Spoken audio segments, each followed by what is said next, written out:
Assalamualaikum warahmatullahi wabarakatuh. Halo, perkenalkan nama saya Tantri Wijaya. Saya mahasiswa Sekolah Tinggi Ilmu Ekonomi Latifah Mubarakiyah dengan prodi Manajemen kelas 1D. Pada video ini, saya akan menjelaskan salah satu materi dari mata kuliah pengantar manajemen, yaitu fungsi manajemen.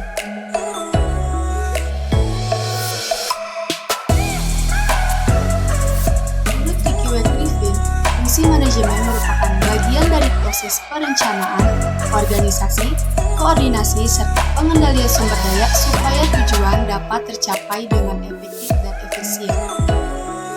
Agar organisasi bisa berjalan dengan baik, maka dibutuhkan pengelolaan manajemen yang baik. Dalam hal ini, fungsi manajemen dibutuhkan sebagai sarana pengembangan organisasi.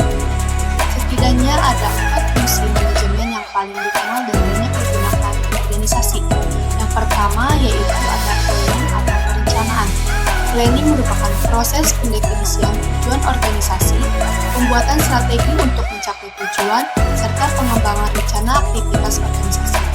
Perencanaan ini sangat penting dan tidak boleh dilewatkan.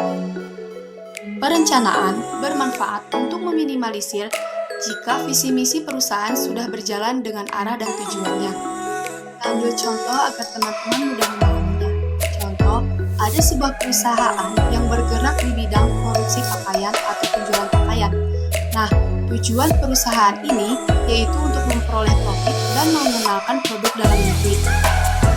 Nah, strategi yang harus dilakukan oleh si perusahaan ini yaitu memaksimalkan promosi serta memilih bahan yang berkualitas untuk produksi pakaiannya. Selain itu, si perusahaan juga harus menentukan desain, warna, bahan untuk produksi pakaiannya. Kedua yaitu ada organizing atau pengorganisasian. Organizing merupakan proses penyusunan atau penentuan sumber daya organisasi untuk mencapai tujuan perusahaan. Sumber daya organisasi ini meliputi sumber daya manusia, sumber daya fisik, sumber daya operasional. Fungsi pengorganisasian ini dilakukan dengan pembagian tugas untuk sumber daya manusia, penetapan struktur perusahaan dan garis wewenang, menyeleksi dan melatih sumber daya manusia. Contoh, setelah si perusahaan pakaian tadi melakukan sejumlah strategi, selanjutnya si perusahaan ini merekrut sejumlah karyawan dan tenaga ahli. Setelah itu, si perusahaan ini juga mengelompokkan karyawan ke bagian mana saja seperti penjahit, divisi pembelian bahan, divisi promosi, dan lain sebagainya. Selain itu, si perusahaan ini juga membeli sejumlah mesin dan peralatan lainnya yang dibutuhkan. Yaitu actuating atau pelaksanaan.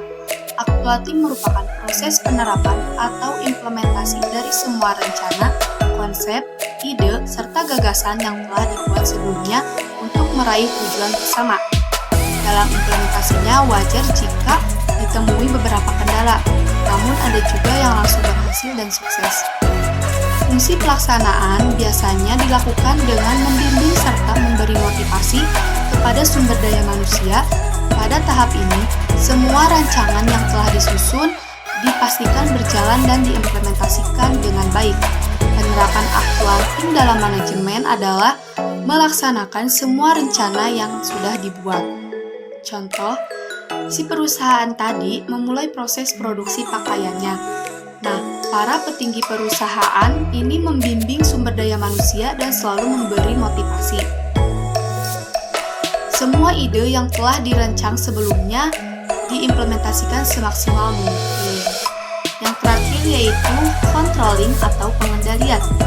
Pengendalian merupakan bentuk kontrol atau evaluasi terhadap kinerja organisasi yang dilakukan untuk memastikan jika apa yang telah direncanakan, disusun serta dijalankan sesuai dengan apa yang telah dirancang sebelumnya. Fungsi pengendalian ini dilakukan dengan mencari tahu apa saja yang tidak sesuai dengan rancangan, menentukan dan menganalisa letak permasalahannya, berusaha mencari solusi, serta melakukan pengawasan kinerja sumber daya manusia. Contoh, setelah si perusahaan tadi melakukan produksi pakaian dan menjualnya, mereka mengadakan evaluasi.